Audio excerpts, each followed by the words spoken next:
Hello, welcome to the channel Why Stories. Enjoy watching. Vidal, aren't you afraid to be alone in the room? Asked the mother of the 3-year-old son. No, Boogeyman is protecting me, said the boy firmly. Who? Boogeyman? Are you sure? The surprised mother asked. Yeah, confirmed the boy. And where is he? Over there, in the wardrobe. And the boy pointed decisively at the old wardrobe. The antique, bulky, ornate wardrobe had been in Vidal's room for a long time, practically since his birth. When the boy was born, his parents were renovating the house and planning to get rid of this giant piece of furniture, but Vidal's grandmother, his mother's mother, opposed it, and she had her reasons. Firstly, it was her house and her wardrobe. And secondly, well, I swear, it's still quite sturdy, the grandmother said. Yes, it's not new, but it's real wood. It will outlive all of us, mark my words. Even Vidal's grandchildren will store their clothes in it. God forbid, Vidal's father whispered quietly. What did you say, son-in-law? I can't hear you, Senora Pastora remarked sarcastically. Oh, Senora Lucha, you hear everything. Vidal's father remarked. It's not sturdy, it's just heavy. Probably rotted a long time ago. How dare you, Hugo? It survived the revolution. It's.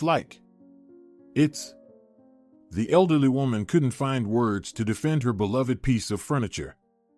Well, tell us, Senora Lucha. What is it like? A coffin, right? Hugo intentionally provoked his mother-in-law. Yes, like a coffin, Hugo. This wardrobe is even sturdier than me, the elderly woman retorted.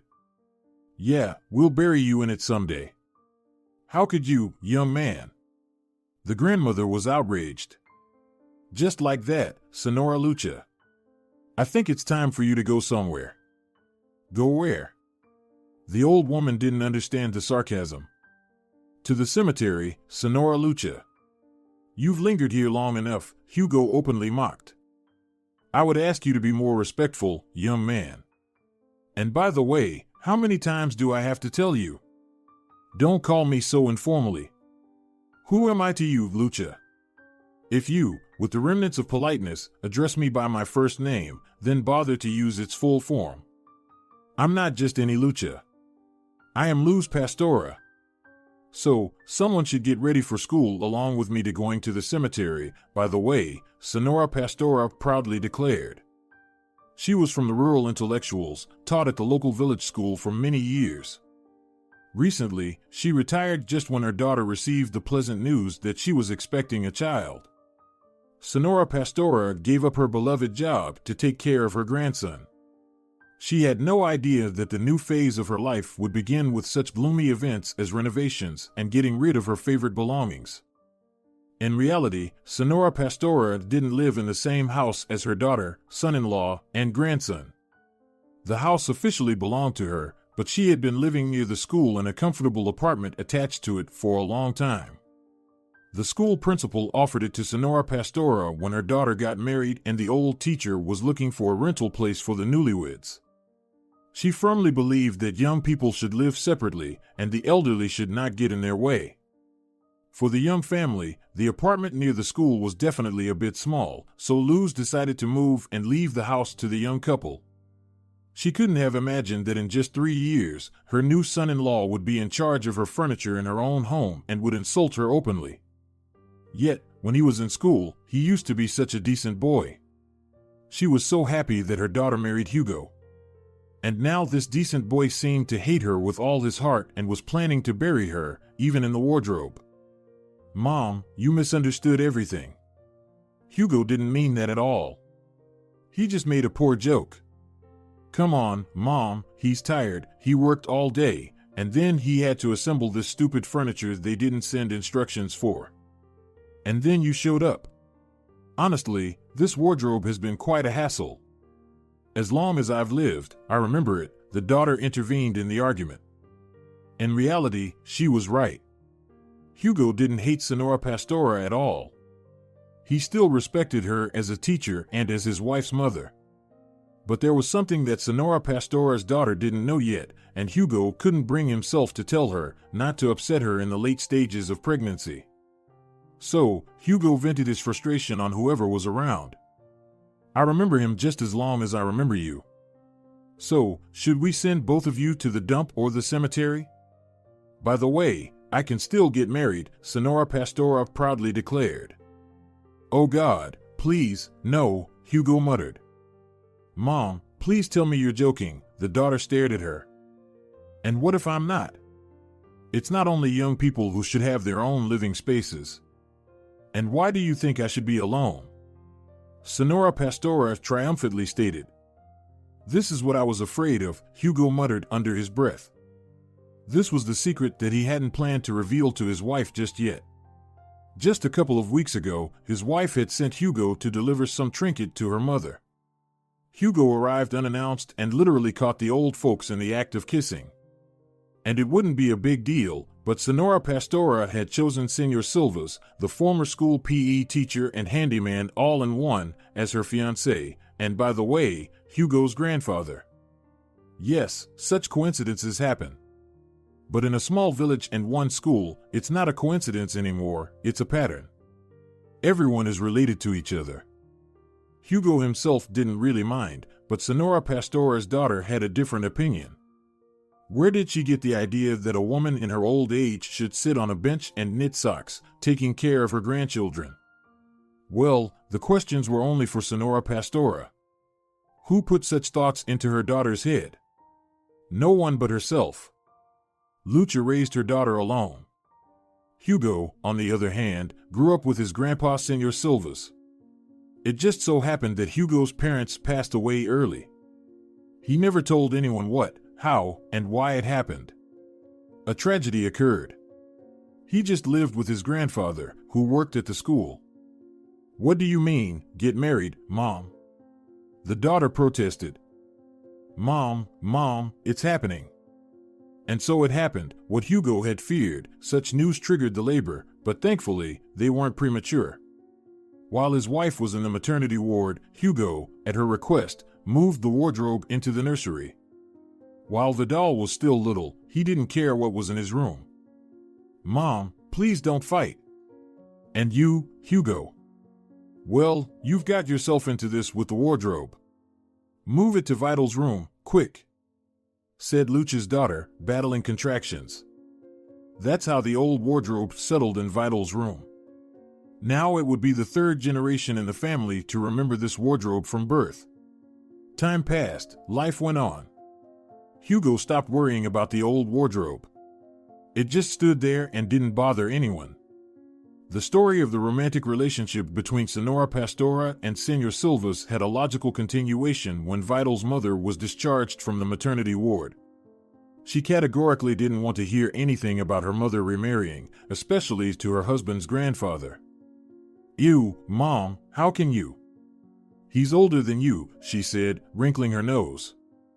As if I'm some fresh rose myself, Senora Pastora replied. Your Hugo is older than you too. That's different, Mom. So what do you want from me? Luz couldn't understand. I want you to take care of your grandchild instead of being so silly. You know, there's a saying, there is no fool like an old fool. But Luz wasn't about to give up. She and Senor Silvas continued to meet in secret. In a way, it was even fun. They felt young again, like teenagers sneaking out on dates behind their parents' backs. But now, they were sneaking around behind their children and grandchild, and for Senor Silvas, even his great-grandchild. And however it may be, the old folks began to consider the possibility of formalizing their relationship with an official marriage. But what if my daughter is against it, Sandro? Luz worried. Of course, she will be, Lucha. Well, excuse me, but I just can't remember how such a well-bred and intelligent woman couldn't raise her own daughter properly, Senor Silvas asked. Perhaps he was the only person from whose lips nickname Lucha seemed sweet and pleasant to her ears. She allowed only him to call her that. For everyone else, she was Luz. Oh, Sandro, I wonder myself.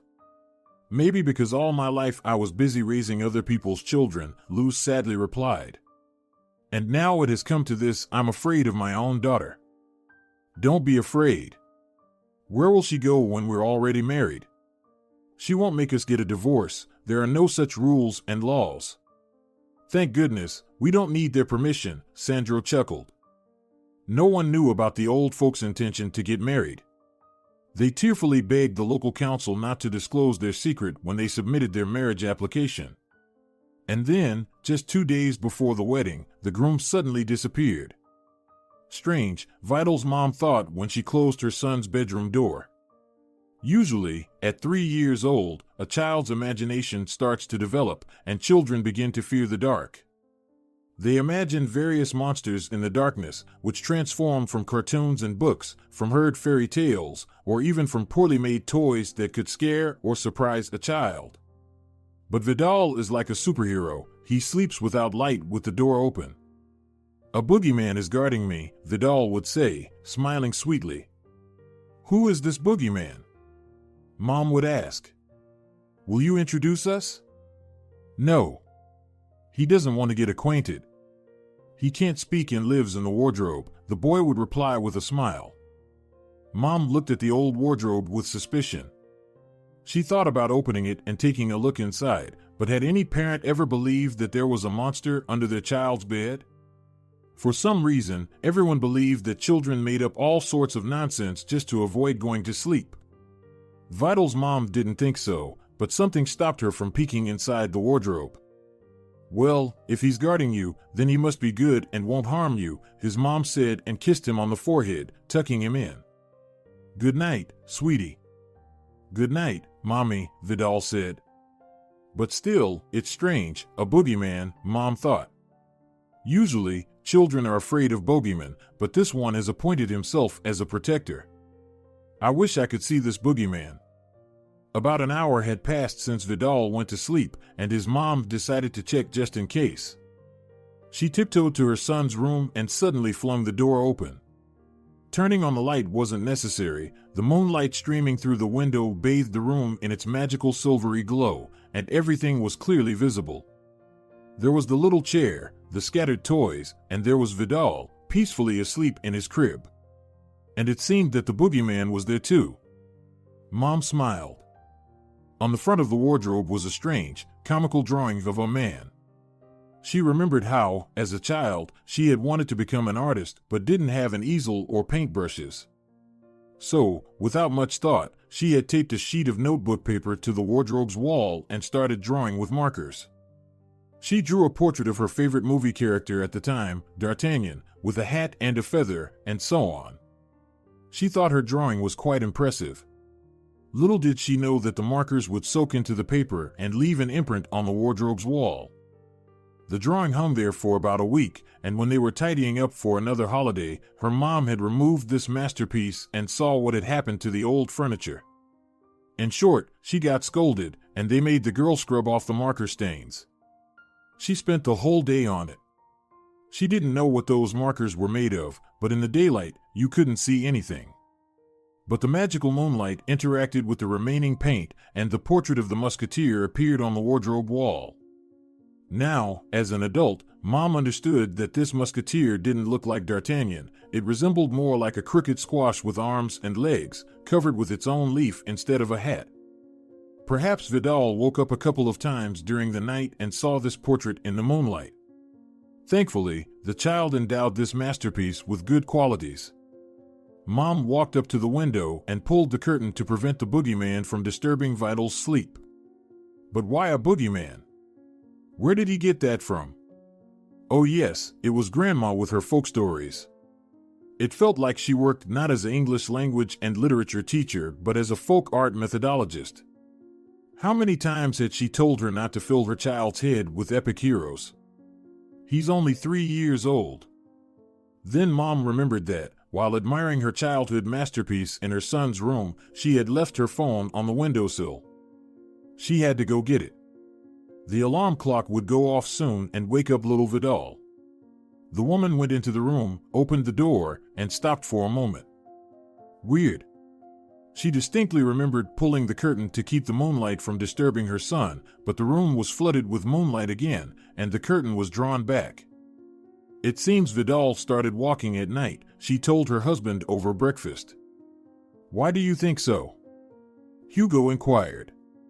I think he's still afraid to sleep in the dark, so he pulls back the curtain to let the moon act as a nightlight while he falls asleep. Yesterday I closed the curtain, but then when I went back for my phone, I found it open again. It's possible, Hugo replied thoughtfully. It was a hot summer, and Mom left all the windows in the house open. Let the summer heat ventilate the air. But suddenly, during the night, a cool breeze came in. Mom closed the window in her room and decided to do the same in Vidal's room. After closing the window, she went downstairs but didn't make it to the bed before hearing a sound coming from her son's room. Strange. What could it be? The woman returned and was astounded by what she saw. She distinctly remembered that she had just closed the window in her son's room, but there it was wide open again. A draft? It couldn't be. She turned the handle. Vidal was peacefully sleeping in his crib. Mom reached under the blanket and touched her son's leg. His leg and the other one were warm. No, he hadn't gotten out of bed. So, who or what had opened the window again? The woman picked up her sleepy child and carried him into her bedroom, away from any bogeyman or protectors.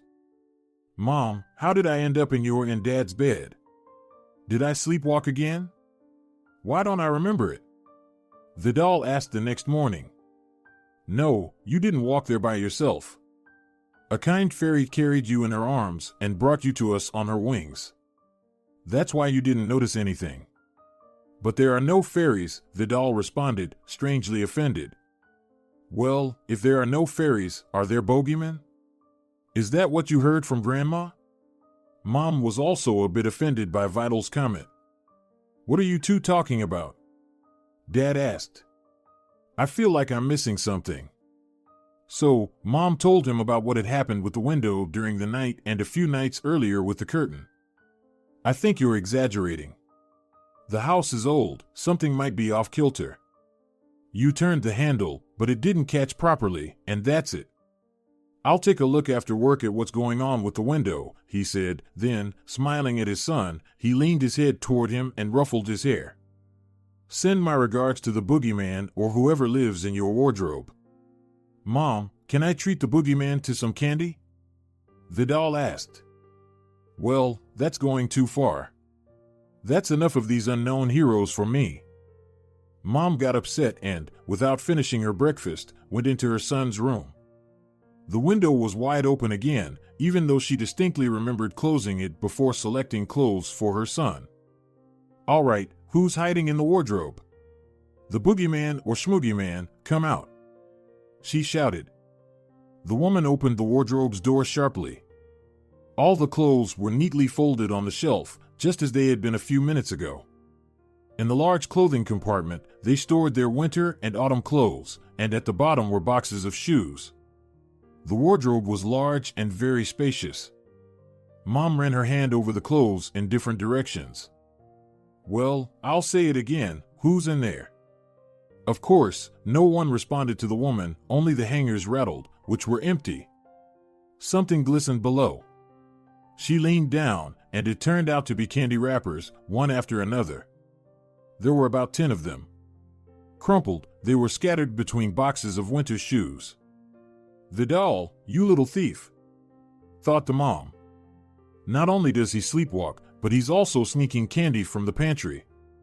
And she wondered where all those candies had gone. She had bought a whole kilogram. And now the little rascal had found them. He would probably blame it all on the boogeyman. And who could blame him? Well, what's the use of guessing? She herself only knew half of her family. As for her father and what kind of family they were, the woman had no clue. Her mother consistently refused to discuss this topic and never told her anything about her father, who he was, where he came from. Why do you need to know? It's enough that he was a scoundrel and abandoned you even before you were born, Sonora Pastora replied. When she was a little girl, her mother's words made her feel uncomfortable, guilty, as if her father had abandoned them because of her. Perhaps subconsciously, she now seeks revenge on her mother for blaming her father's departure and disapproving of her personal life. She just wants her mother to feel what it's like to spend her whole life feeling guilty. It wasn't until the woman grew up and was preparing to get married that she suddenly realized that she bore no blame and that her father really might just be a scoundrel. Or maybe, if there was any blame to be placed, it rested more on her mother, on Senora Pastora, who willingly dedicated herself to other people's children rather than her own. "It's my calling," Luz would say when her daughter reproached her with this. Once, they had a conversation about her father again. Before getting married, the woman decided to find out if there were any hereditary or genetic illnesses on his side. After all, she was planning not just to get married, she wanted a family and planned to have children, maybe more than one. What surprises could be waiting for her when half of the variables in their equation were still unknown? "There are no illnesses there, except for impudence and meanness," her mother replied. "And the fact that he abandoned you." "No, Mom, don't sing your favorite song again. If Dad abandoned anyone, it's not me, but first and foremost, you. And I'm not even sure he knows I exist in this world." Her mother sat there with her mouth wide open. "Look at daughter, she's just like her father," Luz finally managed to say. What did her memories of those conversations with her mother have to do with discovering candy wrappers in the wardrobe? "Mom, she hasn't called in a while." Her daughter didn't know about the upcoming wedding, but she did know about Hugo's grandfather, who had disappeared last week. Everyone in the village knew. They searched for the old man in the forest and by the river. "Looks like he found himself someone younger in the neighboring village," someone in the village venomously remarked. Luz and Sandro kept their relationship secret from Luz's daughter, but you couldn't hide from the villagers. They noticed everything and found out everything, even things that had never happened. "What are they talking about, Mom?" the daughter asked Luz back then. "I don't know, how should I decipher them? They should mind their own business," Senora Pastora replied. "Then why did you blush like that? I seem to remember something. When Vidal was born, you threatened to get married. Is that what I'm thinking of?" "I have no idea what you're thinking about. Everyone thinks according to their own depravity." Someone or something distracted Vidal's mom back then, and they didn't talk to her mother anymore and didn't really see each other either. "Maybe I should call," the woman thought, and immediately heard her husband's anxious voice. "Hurry, they're calling and saying that your mom is bad. They're taking her to the hospital. They say Senora Lucha is dying." Hugo still had the phone to his ear. "So start the car, let's go to the hospital in the city." "And Vidal?" "By the time he finishes his porridge, gets dressed," Hugo said in bewilderment. "Well, then, Vidal will stay home alone, he's not a little kid. At his age, I used to sit at home for half a day when my mother was at school, and sometimes even the whole day when her precious students were getting ready for exams." "Oh my, I didn't expect you to be so grudge-bearing," Hugo said. He took the car keys and shouted to his son, "Your mother and I are leaving for a short while on business. Stay alone and don't open the door to anyone. And don't get into any trouble with your boogeyman, and make sure you don't eat all the candy." "Why are you encouraging this? Imaginary friends are not so harmless, especially in childhood. There's even a term for it in psychiatry. None of us knows who our relatives were and how it might have affected our genetics." "Oh, it seems you've been rereading your mother's books." "I'm not encouraging anything. I just played along a bit so the boy wouldn't be afraid to stay home alone. And by the way, unlike you, I know who my relatives were." "Really? And who? Care to tell me?" "I don't remember anyone other than your PE teacher grandfather. But I do remember how he made us run 10 laps around the school during PE if we were late," his wife replied, taking a jab. They stopped arguing because they had arrived at the hospital. "What do you mean there's none and hasn't even arrived?" Senora Pastora's daughter wondered. "Did we somehow pass the ambulance?" I would have noticed if I had overtaken them on the road, Hugo protested as well. They sat in the hospital lobby and waited for half an hour, but no ambulances arrived, and nothing was happening at all. Maybe there's some mistake? Call your mother. One great quality they both shared was that, no matter how much they argued and teased each other, in moments of crisis and trouble, they came together and acted not just together, but as if they were one organism. They understood each other with half a word and forgot all the disputes and quarrels. I'm already calling. She's not picking up. Let's go to her. Luz, as usual, was sitting in her favorite chair and reading. After Senor Silva's disappearance, she tried to distract herself with books, but it was not very effective. Her thoughts were scattered, she couldn't concentrate, and her mind kept drifting back to Sandro. What a scoundrel! Oh, what a scoundrel! And how polite and attentive he was. And, most importantly, he insisted on the wedding, and there you are. Probably, our grandchild will be just like him. The apple doesn't fall far from the tree, Luz thought. Oh, my silly daughter will cry her eyes out because of this Hugo. Mom, are you okay? What happened? Where's the ambulance? Luz's daughter rushed into the teacher's house near the school. Senora Lucha, are you okay? Hugo followed after his wife. What's wrong with you? I'm fine, relatively speaking, of course. What ambulance? You both seem out of sorts. We got a call, Hugo said, bewildered, and showed everyone his phone for some reason. Who called? Luz couldn't make heads or tails of anything. Vidal. Luz's daughter could finally catch her breath. Within a second, she jumped up and, like a hurricane, ran out into the street and sprinted through the village to their house. No one named Vidal called me. Are you talking about our little Vidal? Luz was still puzzled.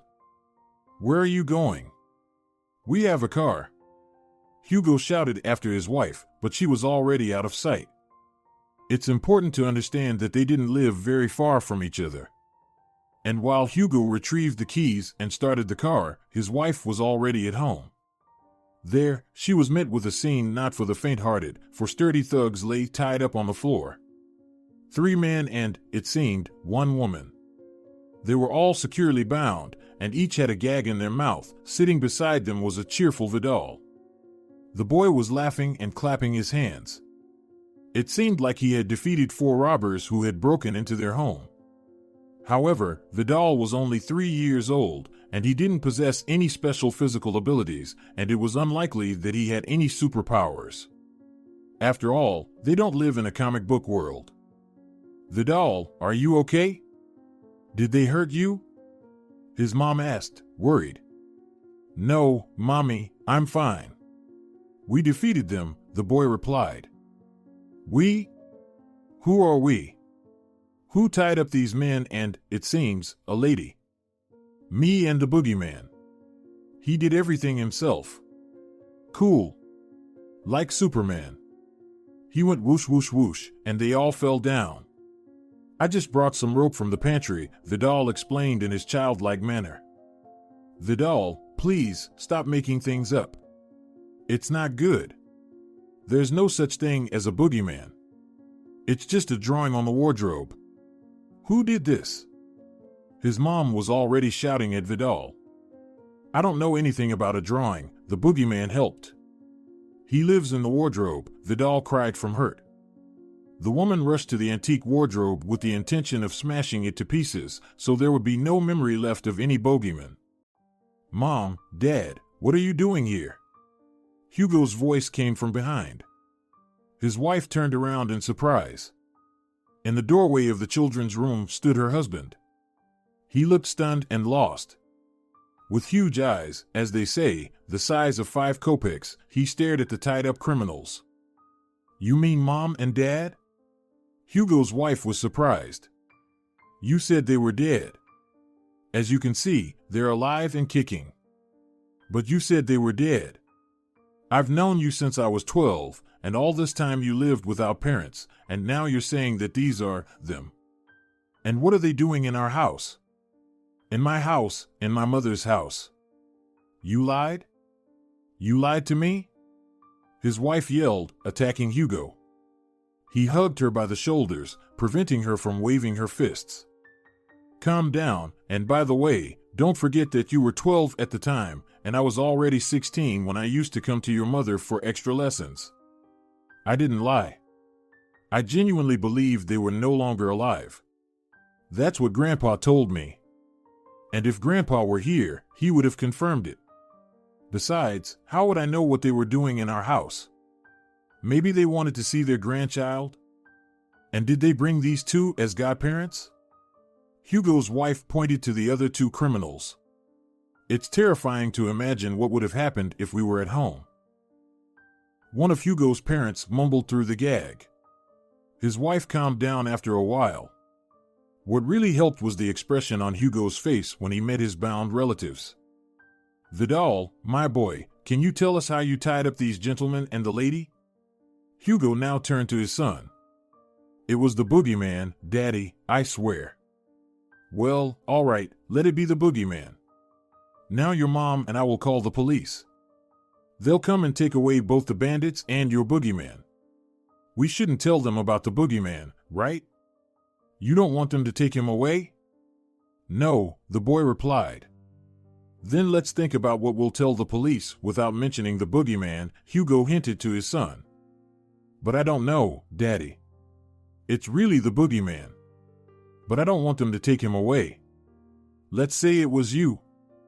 No, that won't work. All right, let's stick with the Boogeyman. We'll call the police, and they can figure it out for themselves. Surprisingly, the law enforcement officers arrived quite quickly once they learned that the call came from their former teacher. The students loved Sonora Pastora, or maybe it was just a slow day with no crimes in the district, and they were bored on duty. They removed the ropes from the criminals, handcuffed them, and removed the gags. The two who were Hugo's parents indeed confirmed their identity. However, they didn't know that their son believed they were dead. Hugo's father, the son of Senor Silvas, had literally kidnapped his wife from her home, indulged in lawlessness, drinking, and partying. They engaged in not only robbery but also theft. As it turned out, from the very beginning, they were the so-called sweet couple of the local criminal world, a kind of Bonnie and Clyde. They had repeatedly escaped from prison and resumed their criminal activities. That's when Hugo's grandfather took him away when he was almost 10, and they moved to this village.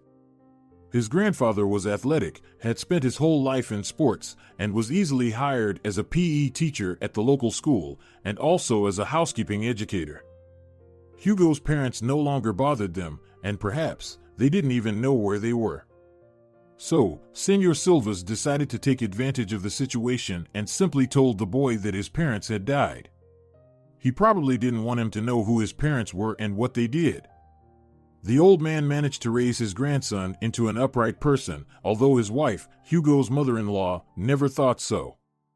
He hadn't seen his parents for 20 years, and yet he was able to recognize them. It was truly a miracle.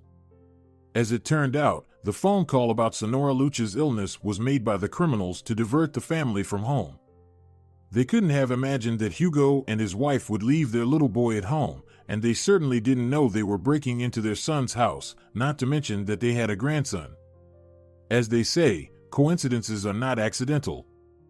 When the police arrived at the house, it seemed that Vidal was genuinely scared, even more so than when the robbers had broken in. He didn't respond to any questions, except by shaking his head. No one was able to get any coherent information from the boy about who had tied up the criminals so professionally. In that case, we'll have to take you to jail as well, one of the policemen said. Since you're not talking, it means you're helping the criminals, and that makes you a criminal too. Officer, senor, my friend did it, he's a good guy. Promise you won't take him to jail, the boy suddenly said. Why would we take him if he's a good guy? We don't take good people anywhere, especially if they're your friends, reassured the policeman. It's the Boogeyman, the boy said innocently. Oh my God, how much longer? Vidal's mother sighed wearily. The police officers exchanged glances with a smile. Everyone says the Boogeyman is bad, but I know he's good, the boy continued. And where is your boogeyman friend? Where does he live? The policeman asked again. He lives in this closet, proudly said Vidal. Really? How did he end up there? Didn't the boogeyman tell you anything? The policeman inquired. I hid him there. Brought him home and hid him. He only comes out at night, eats candies, and goes out the window to play, and then comes back. Will you allow us to take a look in your closet? The policeman asked with deliberate politeness. Yeah, Vidal nodded. All the adults rushed to the closet. The policeman opened the clothing compartment and pushed aside the hangers. Everyone, especially Hugo, was astonished by what they saw. In the closet, among boxes of winter shoes, sat Hugo's grandfather. Seeing a crowd of unfamiliar and familiar people, not to mention the policeman, the old man got scared, covered his face with his hands, and began to mutter something incoherent. It was clear that he was not in his right mind. But what had happened to him all of a sudden? First, they needed to provide medical assistance to the old man, and then they could question him. They called an ambulance, and since Hugo knew about his mother-in-law's romantic attachment to her fiancé, he called Senora Pastora and told her that they had found her groom but that something had happened to him. How did the old man manage to tie up 4 criminals? The policeman marveled. It was quite simple. Grandpa had worked as a physical education teacher in the school almost his whole life. It was a piece of cake for him. Thanks to the doctors and Senora Pastora's constant caring, Senor Silvas quickly recovered. His speech and, most importantly, his memory swiftly returned. As it turned out, instead of the traditional bachelor party on the eve of their wedding with Luz, Senor Silvas decided to take a stroll in the woods. He really wanted to gather mushrooms and prepare a festive dinner for his beloved woman on their wedding day.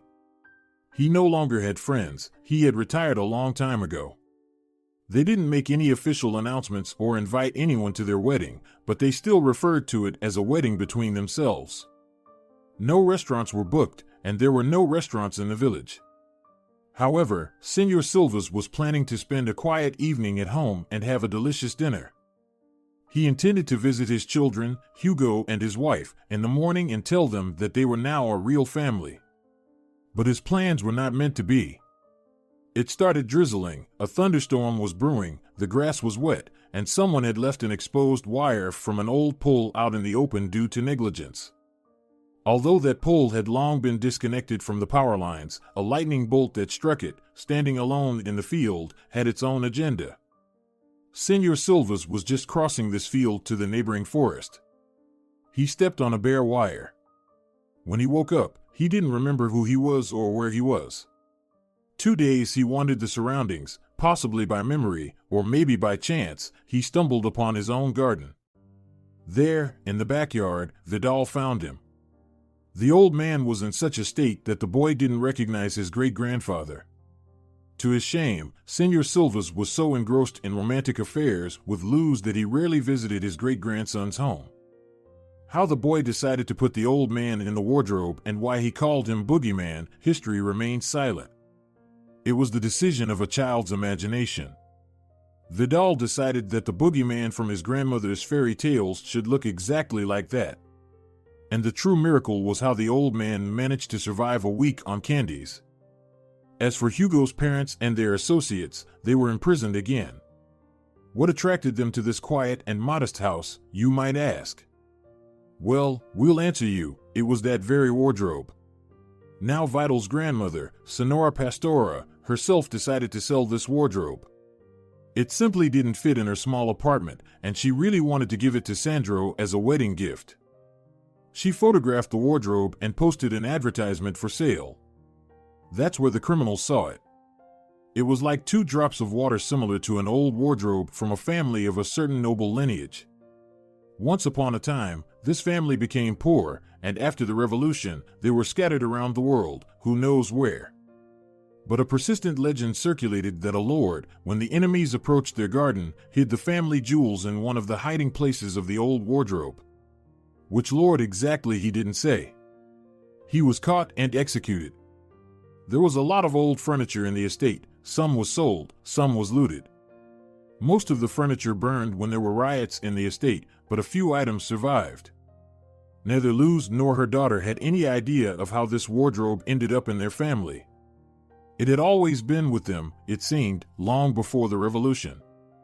None of them considered themselves descendants of a noble family, and certainly no one hid their origins. And their surnames, as it turned out, were different. No one responded to Luz's ads. Soon she forgot that she had put the wardrobe up for sale. Who needs such a huge thing in a modern, small apartment? She decided to make a different wedding gift for her future husband. That's when Hugo's parents saw this wardrobe in the advertisement. They collected urban and rural legends and were engaged in treasure hunting. That's what led them to their son's house, not the desire to meet their grandson. Well, for the sake of fun, let's look for a hiding place, Hugo said, smiling and holding an axe in his hands. At a family council, it was decided to disassemble this wardrobe and take it to the barn or throw it away. What's the use of it? It occupied Vidal's entire half of the room. The boy was growing, he needed more space. Nobody, except the criminals, was interested in this wardrobe. One blow to the back wall of the wardrobe was enough for rusty nails to fly off with it. And before the eyes of the stunned relatives, there was a hiding place, and in it family jewels.